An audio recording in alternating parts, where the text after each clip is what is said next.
Hello and welcome to Sun Spotlight. I am your host, Kharisma. Grateful to be back for another episode.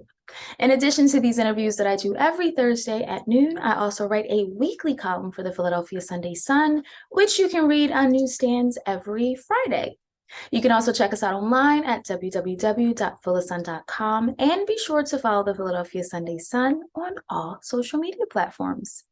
Today, I am thrilled to be speaking with a friend and very talented filmmaker. Ahmed Lindsay is the CEO of Magnum Lifestyle Media, and he's here today to speak with me about his debut short film entitled Viral. It is my absolute pleasure to welcome to Sun Spotlight, Ahmed Lindsay. Hi, thank you so much for being here.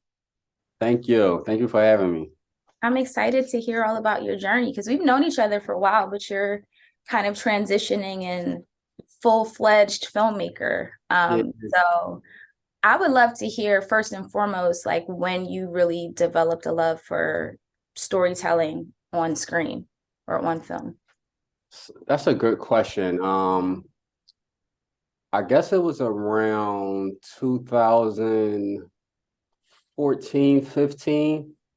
And that's basically the year where someone came to me about starting a company about filmmaking and creating content and stuff. And just giving me that idea. I never thought about it ever before. Never, I had cameras before, stuff like that, but never thought about me actually doing something. Until then, they put that bug in my ear. I ain't really had much going on at that time. So I thought about it and eventually I gave it a try and I'm still here. Yes, you are. So whenever it comes to like filming and storytelling, like there's all these different mediums, and I feel like you've worked in a lot of them. So it's storytelling for television, and then there's storytelling for film, and then there's written storytelling. And like when you're creating a film, you kind of have to have a number of those elements. So for you, how did you start really crafting the way that you wanted to tell stories? Really, it was just me being honest with myself, knowing who I am and where I come from, and that's kind of like my base. Those are stories I want to tell. Mhm. And then it was when I started really paying attention into like the filmmaking world and seeing what's out there. It was like, oh, it need more of our stories and the stories that I know. Like they're not being told, or half of it, a little small bit of it is being told. Like, no, we got so much. And I was like, oh yeah, I could do this. And that's That's how. Yeah, that's the same reason why it's like I want to tell stories. For me, it's telling stories, on camera, but also like through music, because I felt like my whole life, really, people were always like not my people, but like outside people were always telling me like what I should be doing, the kind of stories I should be telling in music, the kind of stories I should be telling on camera. And I'm like, yeah, but that's not like that's not the kind of stories I want to tell. Authentic to You you. know what I Yeah. mean? Like, they're I always been aware of what's going on in the world. right. So yeah, I need to do more. I gotta tell what's missing, and it just happened to be where I come from is what's missing. Yeah, All these stories, all our culture, that's what's missing. So that's what I I'm gonna tell. I Yeah. get it. I'm like, yeah, so more people tell the stories that you want to see. And now, thankfully, there's not, I mean, there's still gatekeeping, obviously, but the gatekeeping in terms of us being able to create our own content and put it out there, I feel like is lessening by like a tremendous amount. Every year, it's like a little bit easier to, push through I'm and all for it. Please keep opening that door for me, please. yes, yes, please. And Water, water. Yes, I so, love it. so Viral is your first film. Your first film is a short film. First and foremost, tell the folks out there what Viral is about. Okay, I always struggle with this. So I mean, basically, viral is about two young men wanting to be popular on social media, and basically they learn the hard way of getting what you want sometimes comes with a consequence. Um, Absolutely. so basically, it's like I call it a could be true story. Um, it really honestly could be. But it's just a could be true story about real events, about dangers of like social media and like that new addiction to attention. Med. Yeah, it's a real thing. It's Yes, a real thing. It's a real thing. It's like I was just talking to somebody, I think it was like last week, and we were just having this conversation about how social media has really changed how so many people view life, view their lives. And for a lot of people, it's like a keeping up with the Joneses kind of thing. So they're always scrolling and looking at what other people have and what other people are accomplishing. And, you know, people that get it understand that social media is a great tool. When it's used properly, it's a wonderful tool. It can connect you with people that you might not be able to connect with, reconnect you with people that you might have not, lost touch with in the past. It gives you access to a number of opportunities, which are all wonderful things. But at the end of the day, most of us are showing a highlight reel of sorts on social media. So little, you can't use that as a basis for how you want to live your life. And from what I saw with viral, it was really tapping into that idea of, doing all these things for likes is not necessarily going to get you what you think it is. It can also cause people to be envious and jealous and then act out on that. And that's happened a lot. I've had to talk to yeah, little about posting like stuff. what you said. Social media is a tool, so you can use a tool to build and do great things, or Mhm. you could use a tool incorrectly and you can hurt someone or hurt yourself. So Yeah. that's a good word to put it. It's definitely a tool. And yeah, people just gotta learn how to use it in the right ways and understand what it's for. It can do great things. It could build you up. You Yeah. can learn things. You could become stronger mentally, right? And physically. You learn and workout or learning makeup tips and stuff like that. So all those things is great. Or you can do bad things and use it to hurt people and psych your own self out mentally and not have the right mind state. So Yeah. it's a tricky thing, but yeah, people just gotta learn what it's for and learn how to use it correctly. Yeah. And what do people say? The internet is forever. You got to be careful what you post, Like I've had to have conversations with little cousins and other young people about what you're posting. Like this is your digital blueprint. It's going to follow you throughout life. And then I, also I was remembering a clip from the film where they're like posting pictures like laying on stacks of money, like look at me. Like I'm the man, look at me. And it's like all of that can draw a lot of negativity, unfortunately. But for you, when you were crafting this story from like start to finish, how long did it take you to really lock in with the script and get everything completed? so I it's crazy. I originally wrote it. What year is this? 2002. I ask myself that often. What? I originally wrote it, or like kind of really developed the idea, the concept in like it was like 2017. Okay. Um, I think I had the script done maybe in 2018. Uh, and then I shot it, I believe, also in 2018. Okay. Uh, so yeah, 4 years ago we talking about. But yeah, it didn't take me too much time to develop this script. It was more so just understanding what I wanted to do as a story and being as though like this my first one. I wanted it to be everything. So I wanted to have a strong message. I wanted it to be able to really engage with people and really like motivate people, teach people things, entertain people at the same time. I wanted to do all those things. So it was really like just really digging deep in my mind, like how can I really do something that's going to connect with everybody? It was just like the internet and social media and Yeah. what's going on? What's the problem with it? Oh, the attention and how, especially in our community, how people are looking at this stuff. Mhm. And just like that, the story just started fitting itself and coming into my mind. And it was kind of simple from there. Okay. So what Yeah. was the process once you actually, had everything completed and you're getting ready to film?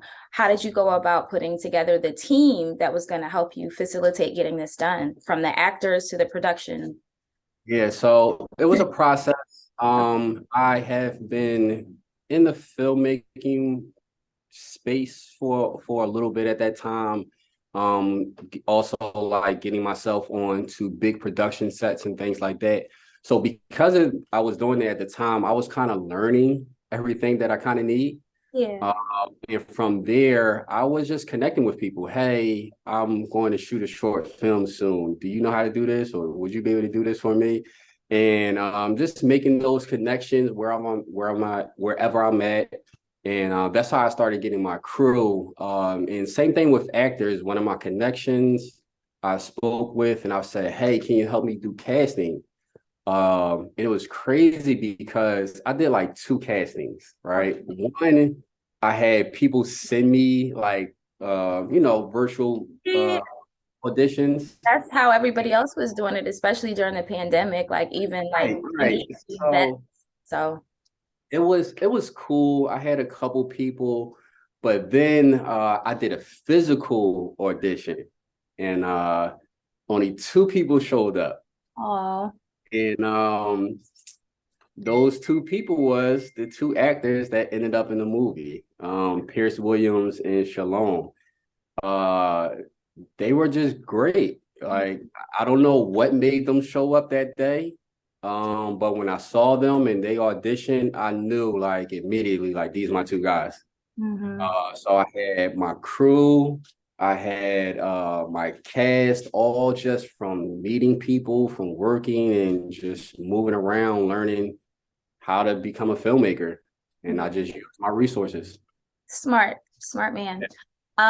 Did you, now I know you moved to ATL fairly recently. Did you shoot in Philly or did you shoot in ATL, or was it a combination of the two? So I shot in Philly. I've only been in ATL since 2020. So I shot in Philly. Oh, let me add, it was one more crazy thing I did to Charisma. I took a job at a rental house. Oh, So so another thing I was saying with my first film, I also wanted to look good. I yeah, wanted to look great. absolutely. So learning on different sets. This is the equipment that you need. This is the equipment that they use to shoot these type of films and stuff like that. It's like, okay, how can I use that? Or how can I get something similar? Well, I saw rental houses, and those were the people that was renting this type of equipment out. Mhm. Contacted them. Hey, got any opportunities? Got a job there, and by having a job there, I was able to use this professional filmmaking equipment. I'm talking the Airy camera, use all this stuff on the weekends. Shot my short film That's using the so possible. that's so smart though. Like honestly, I mean, my because first film. no, Yeah, it's smart because film equipment is expensive. Like cameras are expensive, really, really it would expensive. have been $1,500 a day. I Oh didn't have it. my gosh. Like I remember it's kind of hard to say when it happened now, because when you ask what year is it, that like that's how I feel. I don't, like, time is relative and I don't remember like what year things happened. But a few years ago, I went to Vegas for Infocom, and like there was just so much equipment, like so many different cameras, and they had folks out on the floor and they're talking about all these different lenses. And some of the lenses were like $10,000 and they went up to like $100,000 lenses. And I'm just looking at these cameras like, I mean, I know enough to get around the camera, but I'm just like, I was blown away. So the fact that you were able to have the wherewithal to be like, oh, well, this will give me access to this equipment, so I'm not cutting into the filming budget with having to do all these crazy rentals, I think is brilliant. Yeah, I had to do it. And at the end of the day, my specialty was I know how to use these things. Like, I don't know why it just come to me easily. I know how to use cameras and I can figure out cameras. So to me, it was just like, yeah, if I could get my hands on it, I could figure it out. And that's what we did. Nice. How long was the shoot? Like, how long did you shoot the film? Oh, I shot it in 3 days. I did 2 days in like, I believe it was like in April. and then I had to wait until August to shoot another day. Okay. But yeah, 3 days in total. Wow, that's crazy. And then the editing process, because you had to do all that too. Yeah, so the editing took, that's what took it the 4 or 5 years to get finished. The editing took the most time. And honestly, it's because I shot it with this high quality equipment. I Yeah. didn't have the type of equipment to edit it at the time. You know, I didn't have the transmitters and the card readers and the computer that can handle such big footage. Did you shoot in So I had to wait until I got a new computer and started figuring things out. So just that took time. Yeah. Did you shoot in 4K? Yes, I shot in 4K. Yep. Those files are huge. Especially on a Airy Alexa Mini. It's super Wow. huge. Yeah. Yeah. But I have a friend that's a film professor at Villanova, and he takes a group of students overseas to do a social justice documentary every year. And they were in Tanzania the last time that they shot, and they shot in 4K. So in between shooting scenes, they're like trying to dump the footage Yep. hard drives so that they have enough to keep going. And I'm just like, yeah, it's insane. It's beautiful, but it takes up a lot of space. So, A lot. You got to know how to use it. You got to have the storage for it. All right. I had to make sure I had to buy drives, these $200 drives that hold the 4 terabytes. Right. I didn't know that in the beginning, you know. So learning curve, just trying to get it done, but figuring it out. yeah. And then you did a screening here in Philly in your hometown. What was that experience like for you? I Oh wish man, I'd been there. amazing, amazing. One of the best days of my life, honestly. I got exactly what I wanted. You know, I said to myself, I want to show my friends and family my first film.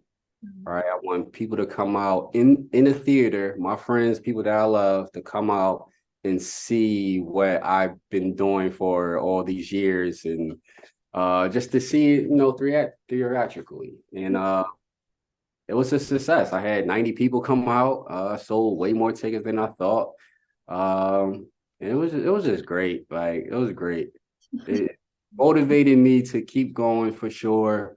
I want to do more. Like I want to keep pleasing people. It's like, just my friends and family. Like that's fine for me, but I just want to keep going, keep doing more. So do you feel like the next project that you do you still want to work in the short film arena, or do you feel like you want to branch out and start working on features, or do you feel like you want to do a few more shorts before you branch out into feature films? Yeah, I want to do a couple more shorts. Just for right now in the space that I'm in. I feel like I kind of got it down. I know what to do. So I already got my next script or my next short. It's already done. Can you talk Literally, about it at all, or are you going to make us um, wait? Do I need to call you later and bring you back for another interview, or can we so talk about it a little bit now? I'll say this.